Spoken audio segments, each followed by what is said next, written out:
कार्यक्रम की रूपरेखा और महत्वपूर्ण बिंदुओं पर प्रकाश डालें। किया गया है कि सभी छात्र कम से कम जो भी महत्वपूर्ण बातें हैं उसको पंक्तिबद्ध करें और उसके हिसाब से अपनी तैयारी को आगे बढ़ाएं। संस्था लगातार आपको सारी सुविधाएं जहां तक हो सके देने के लिए तत्पर है और आपके निवेदन से अभिभावकों की अपेक्षाओं पर विद्यालय के प्रबंधन के शुरुआत में स्मृति जो मैंने बताया कि हमारे दो स्पीकर आपके सामने उपस्थित हुए हैं, ये सभी की तैयारी के बारे में आप सहायक सिद्ध हो सके। कुछ इसी विषय पर चर्चा को आगे बढ़ाते हुए जानकारी प्रदान करना चाहता हूँ ताकि आप इस विषय वस्तु को संविधान समझ सके। तो सबसे पहले स्पष्ट हो जाए, समझ जाए कि किस काम वजह से हम यहाँ पर संबंध हुए हैं। नीट के बारे में आप सभी ने सुना होगा और आगामी 2 साल में जो कक्षा 11 में छात्र हैं उनके छात्रों के पास अभी जो शेष बचे हुए महीने हैं, इस महीने में आपको अपनी बोर्ड की परीक्षा के अलावा इस परीक्षा को कैसे तैयारी करनी होगी, क्या व्यवस्था है, क्या मापदंड है, किस प्रकार की गाइडलाइंस है, किस प्रकार की शासन की निर्देश है, किस प्रकार की शासन की व्यवस्था है, तमाम बातें की जानकारी के साथ हम आपके सामने प्रस्तुत हैं। तो छोटी सी जानकारी मैं आपके सामने प्रस्तुत कर देना चाहता हूँ, आप समझ लें। कई छात्र नीट को समझ नहीं पाते हैं। तो एक ऐसा मेडिकल एजुकेशन एग्जामिनेशन है जिसको कौन ऑर्गेनाइज करता है? NTA, national testing agency. इसके द्वारा इस नीट परीक्षा का आयोजन किया जाता है और इसको इस परीक्षा में सम्मिलित होने के लिए आपको 3 अवसर प्राप्त होते हैं। देखिए, सामान्य कैटेगरी के लिए आप अगर स्लाइड देख रहे हैं तो 25 वर्ष का अधिकतम उम्र सीमा है। 25 वर्ष का हो जाए तो आपकी तैयारी का कैसा रूपरेखा होना चाहिए, इस पर भी हम चर्चा करेंगे और आपको बताने की कोशिश करेंगे कि आपकी जो तैयारी है इस स्तर पर किस रूप में आगे बढ़नी चाहिए। तो ये एक मापदंड है और ये परीक्षा का नाम है जिसको परीक्षा का आयोजन कौन करता है, क्या इसके मापदंड है, कितने उम्र है और कौन सी कैटेगरी के लिए कितनी शिथिलता दी गई है, ये तमाम बातें की जानकारी आप अपने तक रखें। जिसके बारे में लगातार चर्चा हो रही है। डेंटल आपको मालूम है, दांत से संबंधित बीडीएस की बात हो रही है। 2 कैटेगरी के स्लाइड आपके सामने प्रस्तुत है। शासकीय कॉलेजों की संख्या एमबीबीएस में 272 है, जिसमें सीट है 41,388। ये में सहित 260 कॉलेज की संख्या है, जिसमें सीट की संख्या 35,540। टोटल अगर आप कर देंगे तो ये टोटल संख्या कितनी हो जाती है? 532 कॉलेजेस हैं और जो टोटल सीट है 76,928। ये हमारे पास अपॉर्चुनिटी है, इतनी सीट की संख्या है, लेकिन आप इतनी सीट को इस तादाद में न देखें क्योंकि इसमें कॉम्पिटिशन इतना ज्यादा है कि भारतवर्ष के लाखों कैंडिडेट इसमें सम्मिलित होते हैं। कॉम्पिटिशन प्रतिस्पर्धा इस स्तर पर है, इस स्तर पर इसकी भी चर्चा हम आगे कर लेंगे। इसी प्रकार एम्स और जिपमर की संस्थाएं हैं, 15 एम्स है, 2 जिपमर संस्थाएं हैं। कुल मिलाकर अगर महायोग कर दे तो 550 की तादाद में इंस्टीट्यूशन की संख्या है। टोटल नंबर ऑफ सीट्स की संख्या है 78,333। इसी प्रकार बीबीएस में लगभग इस स्थिति में है ताकि तो उसी स्तर पर भी कर सके। कॉलेजेस हैं ये उसकी संख्या पर दर्शाई गई है, लेकिन रेड भाग में मैंने छत्तीसगढ़ को रखा है ताकि आप समझ सकें कि छत्तीसगढ़ की क्या स्थिति है। छत्तीसगढ़ में शासकीय मेडिकल कॉलेज की जो संख्या है उस संख्या के हिसाब से 776 है। कॉलेज की संख्या 2 दिखाई जा रही है। पीछे में और स्लाइड तो टोटल सीट की संख्या है 42,729 और कॉलेजेस की संख्या है 278 और उसी प्रकार प्राइवेट कॉलेजेस में जो सीट की संख्या है 38,880 तथा कॉलेजेस की संख्या है 263 और ओवरऑल कुल मिलाकर पूरे भारतवर्ष में हर राज्य के कॉलेजेस की सीट की संख्या आपके सामने प्रस्तुत करने चाहता हूँ, जिसके अंदर टोटल सीट की संख्या है 82,926 तथा कॉलेजेस की संख्या है 541। ये हमारा फाइनल स्ट्रक्चर है जो पूरे भारतवर्ष में मेडिकल कॉलेज के स्टेटस को दर्शाता है। छत्तीसगढ़ में कौन है? 500। मैंने गवर्नमेंट का पहले बताया, जिसमें गवर्नमेंट ने छत्तीसगढ़ में 1 बताया था, जिसमें सीट की संख्या 100 बताई थी, लेकिन प्राइवेट डेंटल कॉलेज की संख्या छत्तीसगढ़ में 5 और 100 सीट के हिसाब से 500 प्लस 100 600। ये आपके पास अपॉर्चुनिटीज है बीडीएस के लिए। नेक्स्ट, आपकी तैयारी, आपकी स्थिति में कितनी जानकारी है, ये जानकारी भी आप अब तक रहे ताकि उस हिसाब से आपको प्रिपरेशन करने में और अपने आप को कॉम्पिटिशन का हिस्सा बनाने में सुविधा है और उस हिसाब से उस अनुरूप में आपकी तैयारी भी आगे बढ़ती रहे। नेक्स्ट, कॉलेजेस है 11 और टोटल नंबर ऑफ सीट है 1107। इसी प्रकार central university total Uttar Pradesh में 2 है, पूरे भारतवर्ष में बात हो रही है तो टोटल नंबर ऑफ सीट से 151 और ये लास्ट है बीडीएस सेंट्रल यूनिवर्सिटी के द्वारा 2, ये भी उत्तर प्रदेश में है। और टोटल नंबर ऑफ सीटें 88 प्रस्तुत किया है क्वेश्चन आगे से, जिसमें लगभग ये वेरिएशन रहे हैं। कभी कभी 75,000 के आंकड़े आते हैं, कभी 80,000 होते हैं, कभी 85,000। मतलब ये मान के चलिए कि 70,000 से 85,000 के बीच में छात्रों की संख्या आती है जो नीट में सम्मिलित होते हैं। ये प्रतिस्पर्धा है। और अगर सीट को बात करें तो छत्तीसगढ़ में टोटल नंबर ऑफ सीट जिसमें MBBS, BDS, फिजियोथेरेपी, ये तमाम सीटों को अगर काउंट कर ले तो लगभग ये आंकड़े आते हैं 1345। अगर इसको डिवाइड करें तो ये रेशियो पड़ता है 1:64। इसका मतलब कि हर 64 स्टूडेंट पर आपका कॉम्पिटिशन है। अगर आपको नीट में किसी प्रकार का सीट आपको पाना है, चाहे BDS में पाना है, या फिजियोथेरेपी में पाना है, या BA MS में जाना है, या MBBS में जाना है, तो ये कंपटीशन का स्पिरिट है। ये मान के चले कि आपका प्रतिस्पर्धा लगभग 64 छात्रों में आपको श्रेष्ठता दिखाना है। मतलब इतने कंपटीशन है कि इसमें आपको अगर किसी भी सीट में जाना है, इसमें अगर MBBS की बात ना कीजिए, कोई भी अपॉर्चुनिटी आपके पास आता है, चाहे BDS का हो, या BIMS का हो, या फिजियोथेरेपी का हो, या फिर अदर ऑप्शन जाने हैं अपार्ट फ्रॉम MBBS। तो ये कंपटीशन है। लेकिन अगर वही कंपटीशन आपको MBBS के लिए करना है तो आंकड़े देखिए सेकेंड नंबर पर। अगर मान लीजिए कि 85,000 छात्र MBBS के लिए अपियर होते हैं, तो अगर सीटों की संख्या देख ली जाए तो 670 मान लिया जाए, तो ये आंकड़े पहुंच जाते हैं 127।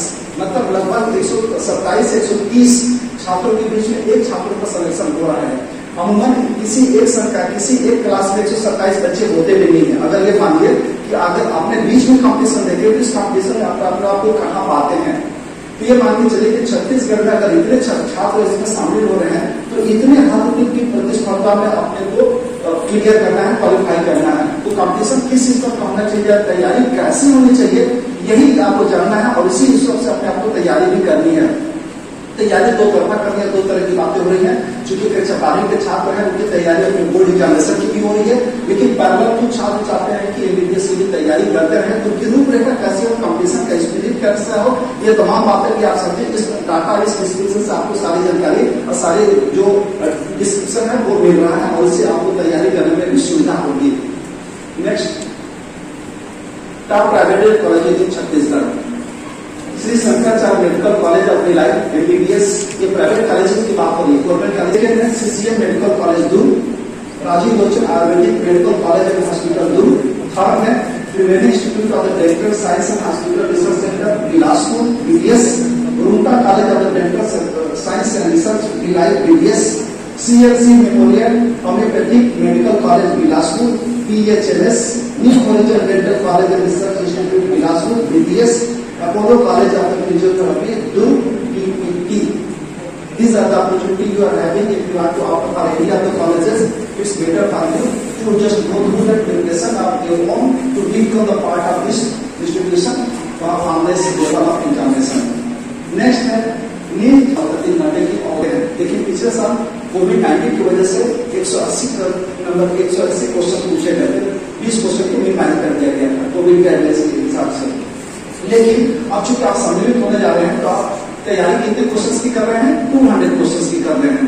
जो मार्किंग स्कीम है नेगेटिव मार्किंग रहती है, उसका जो फार्मूला है, फार्मूला को मार्किंग आप देख रहे हैं, X = 4R - W। R means right, W means wrong. जैसे अगर आपने 4 ऑप्शन है A B C D, अगर आपने 4 ऑप्शन में पहला A करेक्ट कर दिया, मतलब आपका आंसर सही हो गया, तो राइट कितना होगा 1, रॉन्ग कितना होगा 0। और मार्किंग आपकी कैसे होगी 4 into 1 - 0 = 4। एक बार फिर से समझा दूं, W कितना है, रॉन्ग कितना है 0। आपने तो कोई गलती नहीं किया, जो पहला आंसर डाला वो आंसर क्या था, सही था। तो सही को क्या माना जाएगा 1, और फार्मूला में उसको जब सेट करेंगे तो 4 into 1 - 0, तो 4 into 1 = 4। 4 में से 0 माइनस करेंगे तो कितना बचेगा 4। तो आपको कितने नंबर मिलेंगे 4। समझ में आ गया। अगर आपने दूसरा क्वेश्चन अटेम्प्ट किया, जिसको समझ लीजिए, आपने दूसरा क्वेश्चन अटेम्प्ट किया और आपने 2 टिक कर दिया, A भी टिक कर दिया और C भी टिक कर दिया, A सही निकला तो C गलत निकलेगा। तो सही की संख्या कितनी है 1, गलत की संख्या कितनी है 1। समझ में आ गया। A सही था, C गलत था, मतलब एक सही है और दूसरा गलत है। तो फार्मूला में क्या रखेंगे 4 into 1 minus 1, क्योंकि W क्या है, गलत कितना है, 1 है, राइट कितना है, 1 है। तो आंसर कितना हो गया, 4 into 1 is equal to 4 minus 1 is equal to 3। 4 में से 1 माइनस करेंगे तो आपको 3 नंबर मिलेंगे। ये कैलकुलेशन आपका इस प्रकार का कैलकुलेशन है मेडिकल में, इसलिए आपको हमेशा कोशिश ये करनी चाहिए कि जब भी आप टिक करें तो आपका आंसर सही हो। That is clear. ये तो आपकी बात है जब परीक्षा में आप अटेम्प्ट करने जाएंगे। 35 क्वेश्चन मिल रहे, 35 क्वेश्चन के नंबर कितने रहेंगे, 140, और सेक्शन बी में पूछे जाएंगे 15 क्वेश्चन, उसके नंबर भी कितने रहेंगे, 40। बायोलॉजी बहुत इंपॉर्टेंट है। देखिए बायोलॉजी में 2 कैटेगराइज कर दिया गया, बॉटनी पार्ट अलग कर दिया गया, जूलॉजी पार्ट अलग कर दिया गया है। इसलिए इसको गंभीरता से समझ लीजिए कि जब बायोलॉजी पार्ट के बाकी है उसमें सेक्शन ए में भी 35 क्वेश्चन पूछे जा रहे हैं, जो मार्क्स कितने करेंगे, 140 है, 35 मार्क्स कितने हैं, 140। सेक्शन बी में कितने हैं, सेक्शन बी में भी 15 है, टोटल नंबर ऑफ मार्क्स कितने होंगे, 40। और टोटल खाली बायोलॉजी को देख लीजिए, बायोलॉजी के टोटल नंबर, टोटल कितने मार्क्स आ रहे हैं, 360, मतलब टोटल तो 720 है। 720 आप लास्ट में देखेंगे 720 नंबर के आते हैं प्रश्न का, जिसमें 360 तो सिर्फ बायोलॉजी से पूछे जाते हैं। और कितने पूछे जाते हैं फिजिक्स से, 180, केमिस्ट्री से 180। मतलब आपके पास इस प्रकार का कैलकुलेशन आ गया, फिजिक्स में 180 नंबर, केमिस्ट्री में 180 नंबर, और बायोलॉजी में 360 नंबर। आपके पास एमबीबीएस में सेलेक्ट होने के लिए बायोलॉजी का स्ट्रांग होना बहुत जरूरी है। इसमें दोनों पार्ट आपको कवर करना है, पार्टिकल पार्ट भी कवर करना है और जियोलॉजिकल पार्ट भी कवर करना है। इसका 3-4 कैटेगरी होती है, आप सभी को मालूम है, general category, OBC category, ST category, SC category, other categories. फिलहाल हम कुछ कैटेगरीज की चर्चा यहाँ पर कर लें। जो कटक से 80 कैटेगरी जितना क्रॉस कर लेते हैं तो उनकी पॉसिबिलिटी एमबीबीएस में सिलेक्शन की बढ़ जाती है। सोचिए कंपटीशन कितना किस स्तर का है। इसी प्रकार कैटेगरी बी में आ जाइए, कैटेगरी बी में अगर ओबीसी कैटेगरी के स्टूडेंट है तो 720 में अगर 382 से 474 तक आते हैं तो उनका एमबीबीएस कंफर्म हो रहा है, ठीक है। इसी प्रकार कैटेगरी सी में आ जाइए, एससी में 720 का अगर 371 से 471 तक के बीच में आते हैं तो उनकी पॉसिबिलिटी बढ़ती है। और लास्ट में एसटी जो बच्चे हैं उनके लिए 720 में से 275 से 382, ये अनुमान इस बीच का फिगर है जो 3-4 सालों में देखा गया है। ये कैटेगरी हर साल चेंज होती है और कट ऑफ हर साल चेंज होता है। मेरिट अब तो इस बार परसेंटाइल आ गया था, मेरिट के हिसाब से कैटेगरी चेंज होती है, लेकिन आपको अपने मिनिमम कैटेगरी नहीं सोचना, बल्कि आपको तैयारी इस स्तर पर रखनी है कि ज्यादा से ज्यादा आप मेहनत करें और अपने आप को इस कैटेगरी से बेहतर करने की कोशिश करें। आपकी तैयारी का कैसे रूपरेखा होनी चाहिए, कैसे तैयारी करनी चाहिए, सभी बातें आपको लगातार बताई जा रही है, शिक्षकों के माध्यम से बताई जा रही है। हम सभी कुछ प्रयास कर रहे हैं कि आपको बताया कि आपको पढ़ने का तरीका कैसा होना चाहिए। आपको Primary Institute of the Dental Science Hospital and Research Center Bilaspur, Runta College of the Dental Science and Research Bhilai, New Horizon Dental College and Research Institute of Bilaspur, and Maitri College of the Dentistry and Research Center Anzura, Chhattisgarh Dental College and Research Institute Rajnandgaon. तो ये आपके पास अवसर है कि ये dental college जो आपके सामने लिस्ट में यहाँ पर प्रोवाइड किए गए हैं। इसी प्रकार लास्ट में बीएमएस आयुर्वेदिक के लिए भी बहुत अच्छा अपॉर्चुनिटी है। अगर आपके पास एमबीबीएस में सिलेक्शन नहीं हो तो कोई बात नहीं, आपके पास सेकंड इन सिलेक्शन चॉइसेस क्या हो सकते हैं, बीएमएस जो हमारा गवर्नमेंट इंस्टीट्यूशन है, bachelor of Ayurvedic medicine and surgery, जिसका बीएमएस का फुल फॉर्म है। ये बीडीएस कोर्स की तरह से ये 5 इयर्स का कोर्स है, टोटल 5 इयर्स का प्लान है। और इसका क्वालिफिकेशन भी जैसे बीडीएस का बताया गया था कि 50% का बायोलॉजी, इसको इसी प्रकार का ये 50% का स्कोरिंग कम से कम हायर सेकेंडरी में आपका होना चाहिए। नेक्स्ट वेटरनरी डॉक्टर, ये आप लोग सुने भी होंगे, आजकल क्या एक अपॉर्चुनिटी है। अगर आपके पास बीएमएस नहीं होगा, बीडीएस नहीं होगा, फिजियोथेरेपी नहीं हो पाया और मेडिकल में नहीं हो पाया, एमबीबीएस नहीं हो पाया, तो आपके पास एक और अवसर है। यह अवसर है वेटरनरी डॉक्टर का, पशु से संबंधित। चूंकि छत्तीसगढ़ शासन में आप जान रहे होंगे कि लगातार भूपेश बघेल का एक फोकस रहा है कि ग्रामीण परिवेश की जो भी व्यवस्था है उस व्यवस्था को एक मानक चित्र को उभारना, तथा अब के परिवेश में कम से कम ये जो बातें हो रही है, जिसमें गाय की बात हो रही है, आप सभी को मालूम है कि पशुओं की बात होती है, तो इसलिए छत्तीसगढ़ में एक अवसर मिला हुआ है। ये अवसर एक अपॉर्चुनिटी आपके पास भी है, तो वेटरनरी डॉक्टर का भी अपॉर्चुनिटी है। अगर आपने नीट के माध्यम से अगर जाना है तो ये भी एक अपॉर्चुनिटी है जिस पर आपको विकल्प पर विचार करना चाहिए। ये भी आज के समय के हिसाब से पशु और वन्यजीव के इलाज और सुरक्षा कार्य के लिए आप समाज को एक अच्छा सहयोग दे सकते हैं और ये इससे भी अपना कैरियर बना सकते हैं। ये भी एक आपके पास अवसर रहेगा वेटनरी डॉक्टर्स का। आप बैचलर, आप डिग्री, आप ग्रेजुएशन की बात होती है जिसमें अच्छे कॉलेजेस में आप अलग अलग कोर्स कर सकते हैं, जिसमें नर्सिंग की कोर्स कर सकते हैं, पीएलएलबी की कोर्स कर सकते हैं तथा टेन बायोलॉजी करने के बाद सब्जेक्ट का स्पेशलाइजेशन अपने विषय से संबंधित आप एमएससी कर सकते हैं, जिसमें अलग अलग ब्रांच अपने सुविधा के अनुसार से जूलॉजी, बॉटनी, केमिस्ट्री हो सकती है। तो और भी कई ऐसे ब्रांचेस है जिसमें बायोटेक्नोलॉजी, कई ऐसे ब्रांचेज है जो आपको सुविधा आपके इंटरेस्ट के हिसाब से आप आगे चल के अपने करियर बना सकते हैं। ये तमाम बातें हैं, ये तमाम बातें एक तरह से संजीव रूप में आपके सामने में रखने की कोशिश किया ताकि आप इस विषय पर थोड़ी सी अपनी समझदारी के हिसाब से अपने प्रोसेस को आगे बढ़ाते हुए मेरे ख्याल से स्थिति मैडम ठीक है। तो सभी छात्र मेरे ख्याल से सभी तौर पर इस बात के लिए अपने आप को तैयार कर लिए होंगे कि अब हमको आगे करियर के लिए, नीट की तैयारी के लिए किस प्रकार की तैयारी करनी चाहिए। आपके जो हिंड्रेंस है, जो आपके अवरोध है, जो बाधाएं किस प्रकार आ सकती है, क्या क्या बाधाएं को दूर करने का तरीका हो सकता है, ये तमाम बातें को आगे बढ़ाने के लिए मैं पुनः चाहूंगा कि इस नीति में लगाए और कार्यक्रम को आगे गिरता है ताकि आगे सभी छात्र इस आगे की व्यवस्था से जुड़ सके। सभी छात्रों का ध्यान से सुनने के लिए बहुत बहुत धन्यवाद। सर से मैं अनुरोध करती हूँ कि वे मंच पर आकर हमारे विद्यार्थियों का मार्गदर्शन करें। Please sir. बहुत जरूरी है और मुझे भी पर्सनली बहुत खुशी हो रही है। आज जब मैं स्कूल में आऊँ मुझे भी ऐसा फील हो रहा है जैसे मैं भी स्कूल में अपने पुराने समय में चला गया। मैं भी आता था, एक स्टूडेंट था, अपने क्लास में बैठा करता था, बहुत खराब भी नहीं था, है ना। और मुझे लगता है देखिए स्कूल में कोई अच्छा बच्चा बुरा बच्चा नहीं होता है। जब आप धीरे धीरे और पढ़ेंगे और मैच्योर होते जाएंगे आपको समझ में आएगा अच्छा पढ़ने वाला बच्चा, बुरा पढ़ने वाला बच्चा कोई नहीं होता है, मेहनत होता है। तेज दिमाग गिनती में लोगों का होता है। 100 लोगों को देखेंगे तो उसमें से कोई 1 या 2 बच्चे होंगे जिनका तेज दिमाग होगा, है ना। सबसे महत्वपूर्ण क्या है? मेहनत करना। तो कभी भी ना आप इस चीज को डिफाइन मत करिए कि हम स्कूल में थे ना तो हमारी भी एक फीलिंग थी तेज दिमाग होता है, अरे इसका तो दिमाग बहुत तेज है, बहुत अच्छा पढ़ता है। मेडिकल कॉलेज में ऐसे फर्क नहीं पड़ता है। जिस दिन मैंने भी चीज समझ लिया उस दिन मुझे समझ में आ गया कुछ नहीं चाहिए, मेहनत चाहिए। अगर आप लोग जो भी डॉक्टर बनना चाहते हो, डॉक्टर छोड़ के भी इस फील्ड किसी भी फील्ड में, तो सर ने बहुत अच्छे से आपको बताया है ना। मेरा बात ज्यादा बना सर ने अप्लाई कर दिया तो मैं भी सब चीजों को बताता, मैं आप ज्यादा फोकस कर पाऊंगा इस पार्ट पे, है ना।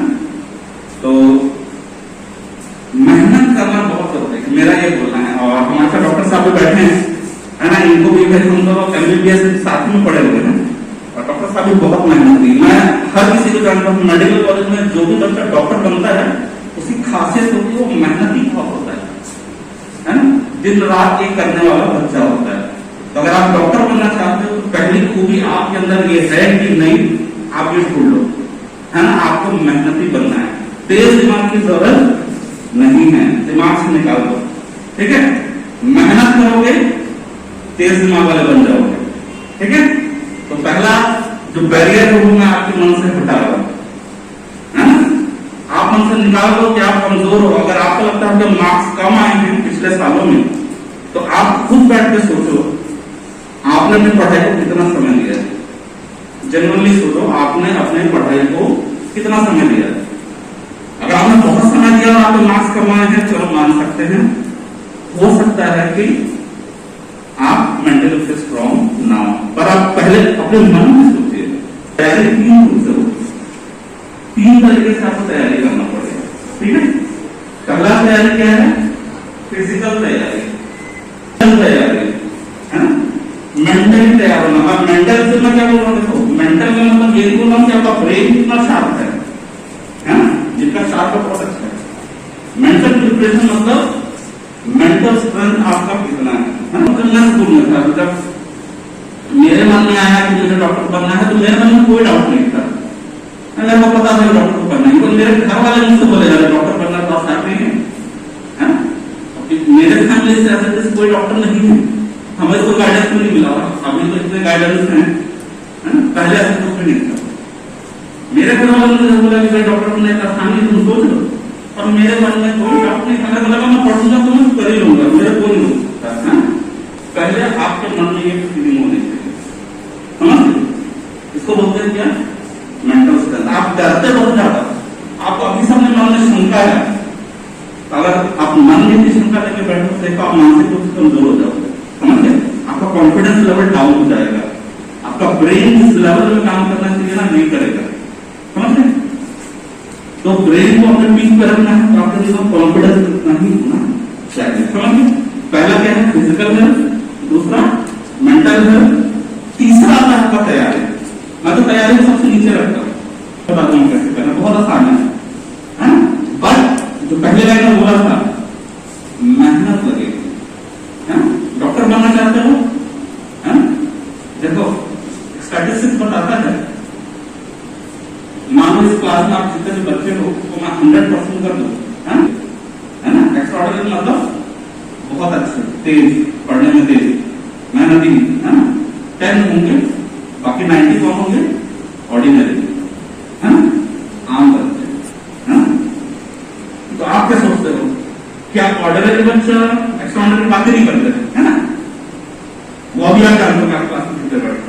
मेरा सवाल ये है, 90% जो ऑर्डिनरी बच्चे में बैठे हैं, क्या वो एग्जाम क्लियर नहीं कर सकते? कर सकते हैं। कितने बच्चे जो सोचते हैं कि ऑर्डिनरी बच्चे एग्जाम नहीं क्लियर कर सकते? हाँ, उठते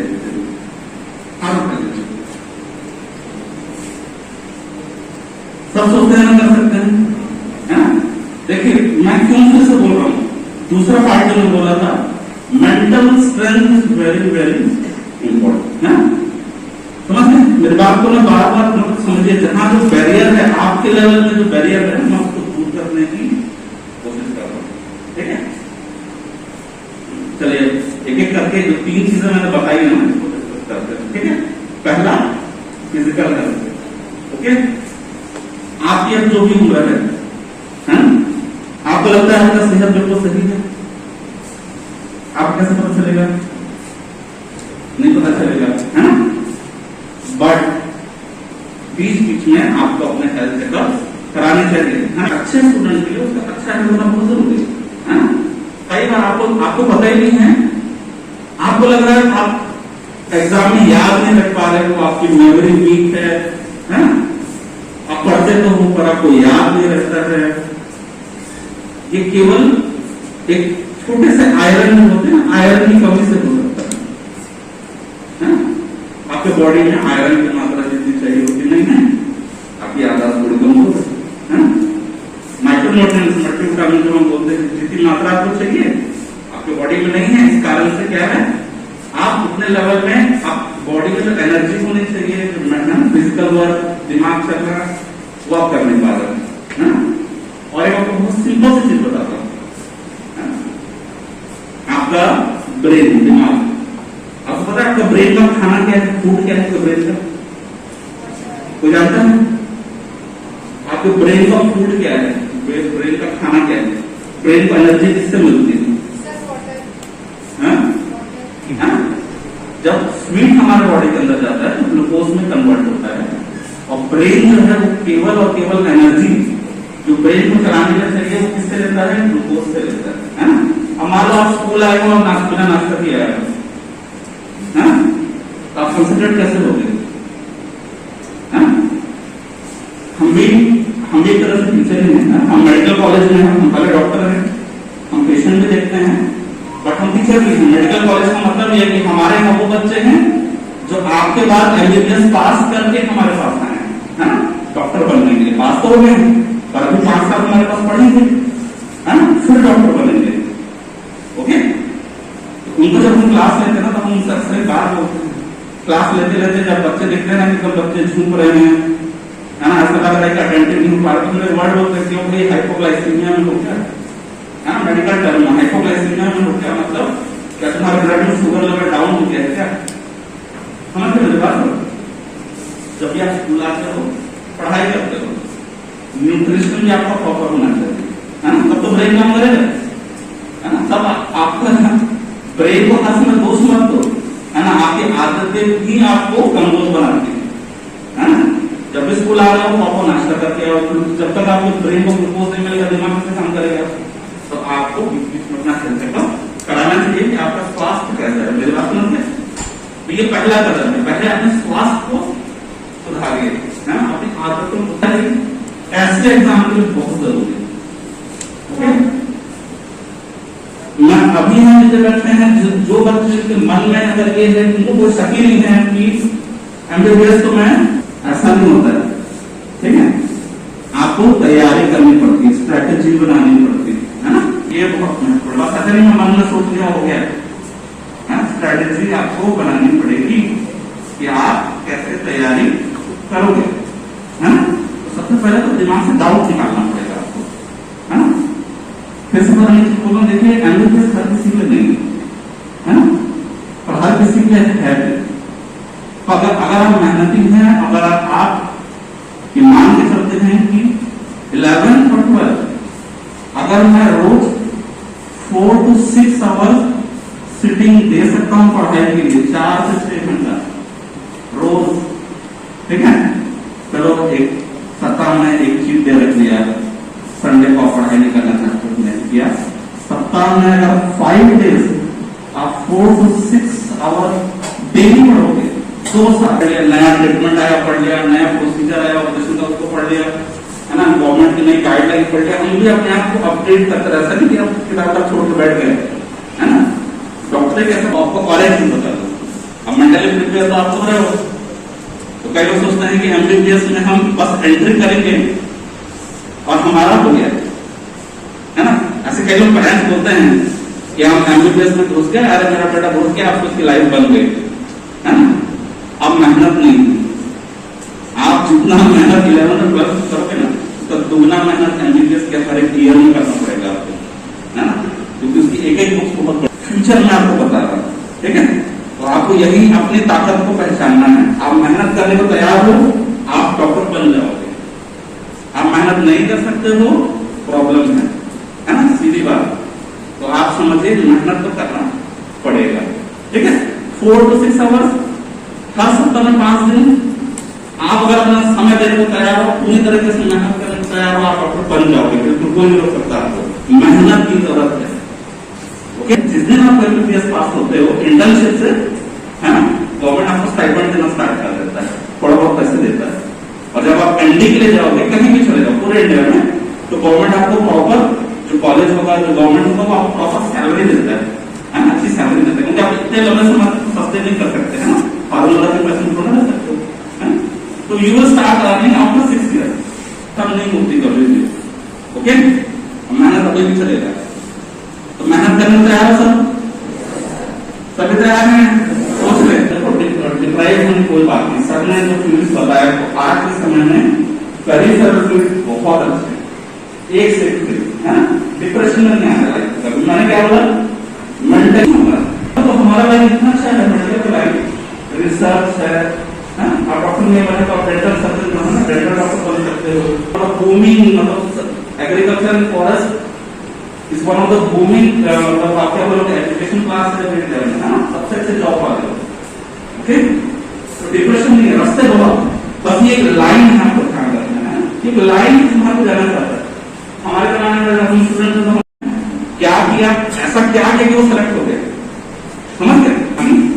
दूसरी चीजों के लिए बहुत टाइम वेस्ट होता है ना। मैं मेरे एमबीबीएस स्टूडेंट्स को भी समझाता हूँ, बहुत ज्यादा इसको दे देते, मैं नहीं बोल रहा हूँ, टाइम बोल रहा हूँ, बिल्कुल दो, है ना, बट लाइफ में बैलेंस इज वेरी, है ना।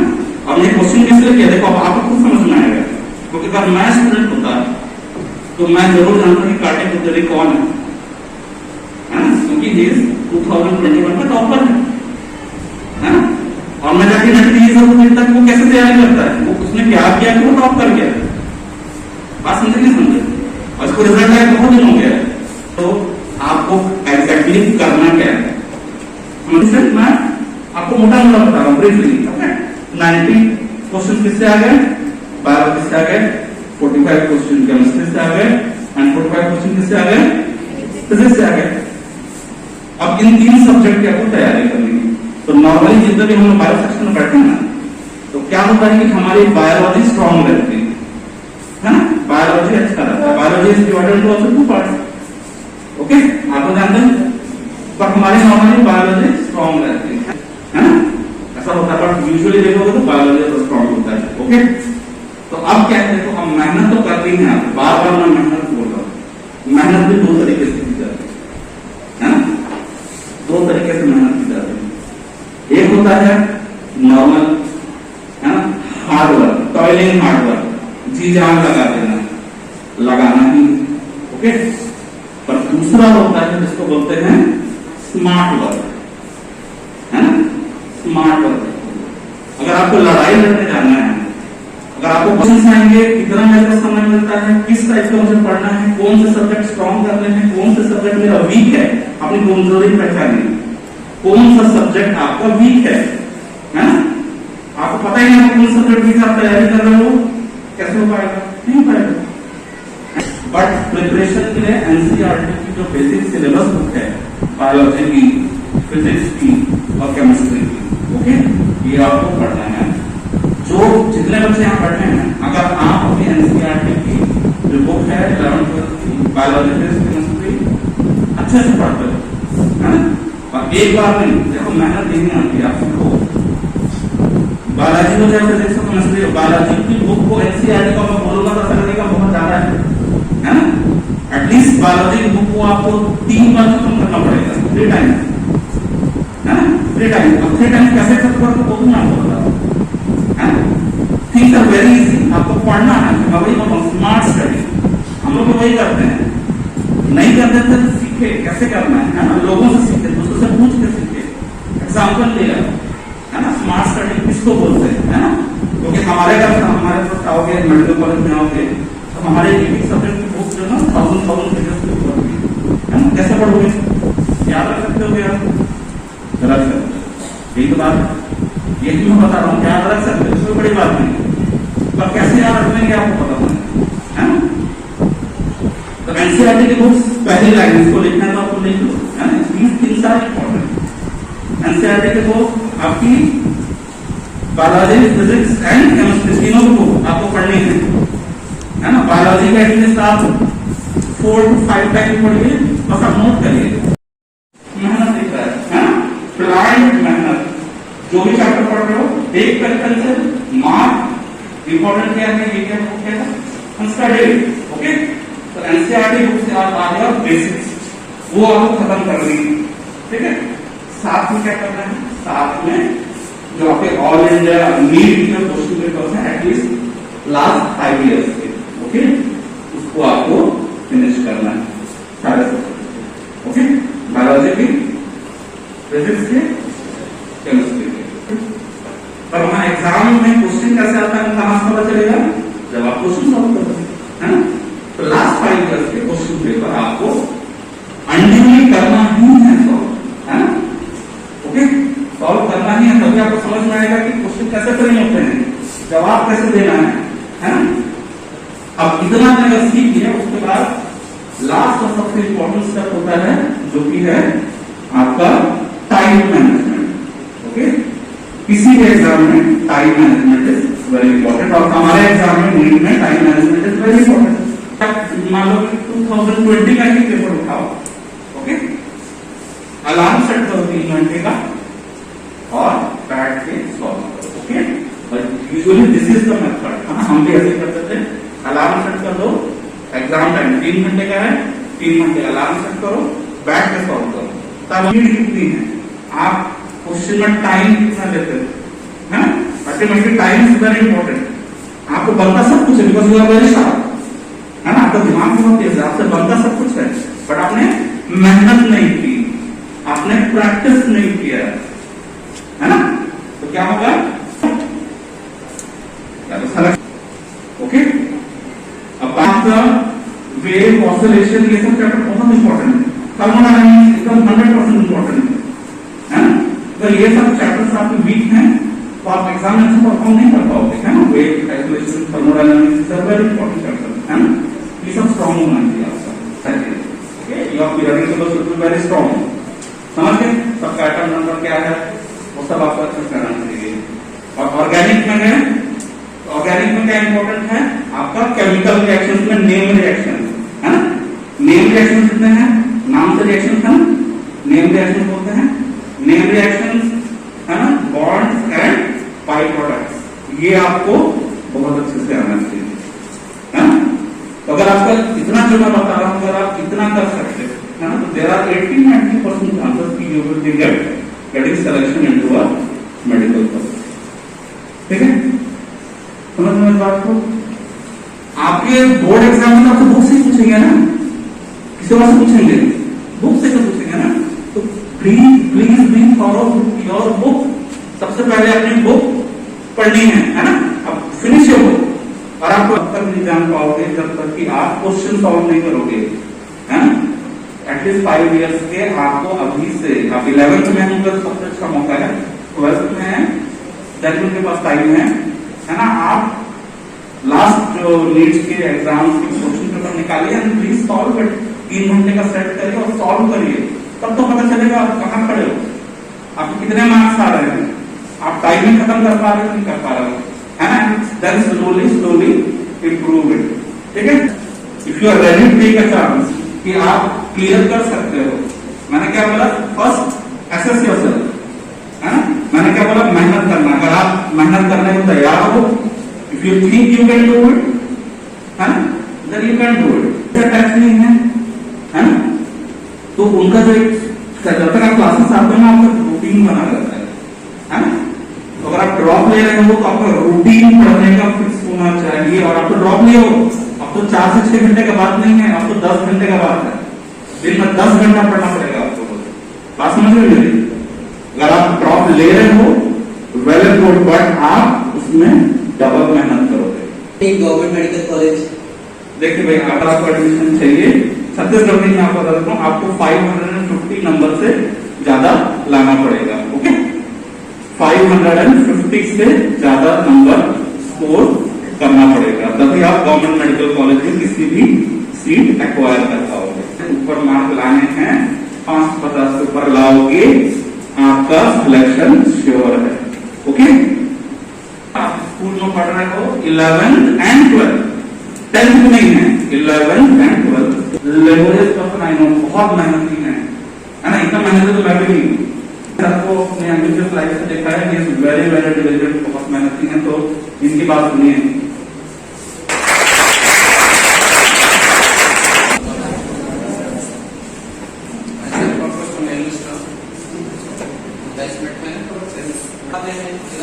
पहला तो अपना मन को स्थिर रखना है, ठीक है।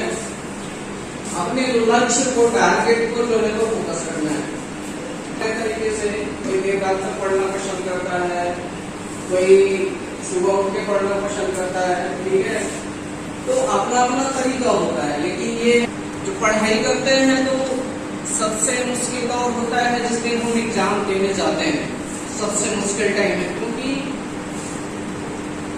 हमारे टाइम में क्या था कि 1-2 दिन में 4 सब्जेक्ट हो जाता था, फिजिक्स केमिस्ट्री बायोलॉजी पढ़नी। आज भी लगभग ऐसे, आज तो 1 ही दिन में होता है ऐसा।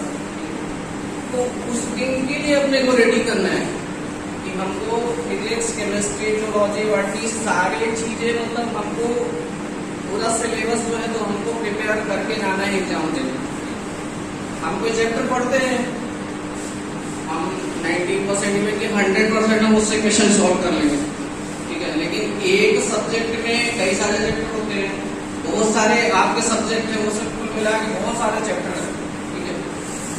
तो उसको कैसे याद करना है, कैसे अपने दिमाग में रखना है, ठीक है। तो स्ट्रेटजी क्या होनी चाहिए?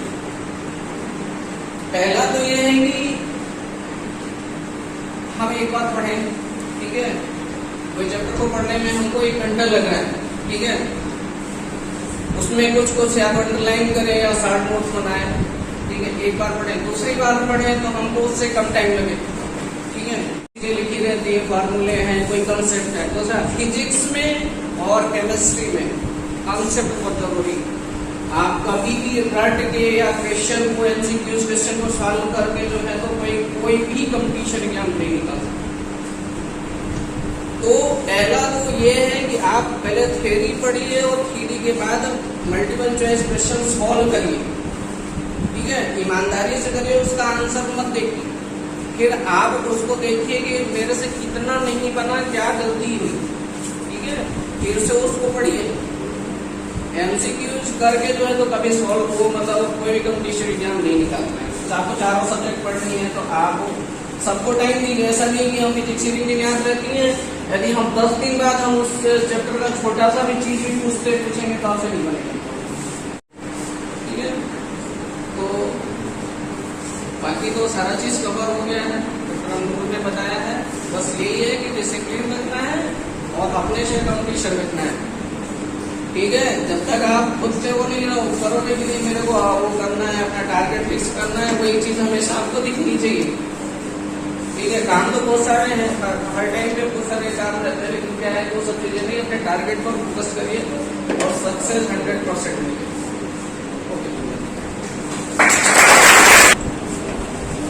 धन्यवाद सर। कार्यक्रम के अंतिम आमंत्रित करती हूँ धन्यवाद ज्ञापन के लिए। और officer assistant professor doctor Sunil Mishra sir और हमारे विद्यालय के प्राचार्य महोदय श्री सतीश पांडे सर एवं यहाँ उपस्थित मेरे प्रिय सहपाठियों को गुड आफ्टरनून। मुख्य अतिथियों को आपके लिए जानकारी प्रदान की। आज हमें आपके विचार सुनने का अवसर मिला। यह निश्चित रूप से हमारे भविष्य के आयोजनों में हमें प्रोत्साहित करेगा। आपके द्वारा दिए गए मार्गदर्शन के लिए मैं आपका आभार करती हूँ। मैं प्राचार्य सर को भी धन्यवाद देती हूँ कि उन्होंने हमें भविष्य के चुनाव में मार्गदर्शन प्रदान किया। जैसे कि सर ने हमें बताया कि हमें मेहनत बहुत जरूरी है, मेहनत के बिना हम कुछ नहीं कर सकते हैं। बस अंतिम में कहना चाहूँगी धन्यवाद सर। अमन सिंह को मंत्रालय Dr. Anmol Mathuri and Dr. Sunil Mishra, Assistant Professor of late Lakhiram Agarwal Memorial Government College, and our school principal Mr. Satish Kumar Pandey sir. It's my privilege to propose a vote of thanks. On behalf of all the students, I would like to acknowledge our gratitude our principal sir organizing such a beautiful or wonderful. Extend a really thanks to our chief guest who spent time from his busy schedule to grace the occasion. Today we had an opportunity to hear your thoughts and guidance for future career. Your guidance has enlightened our minds and has shown a new path. My gratitude to always speak up for these precious times. Thank you.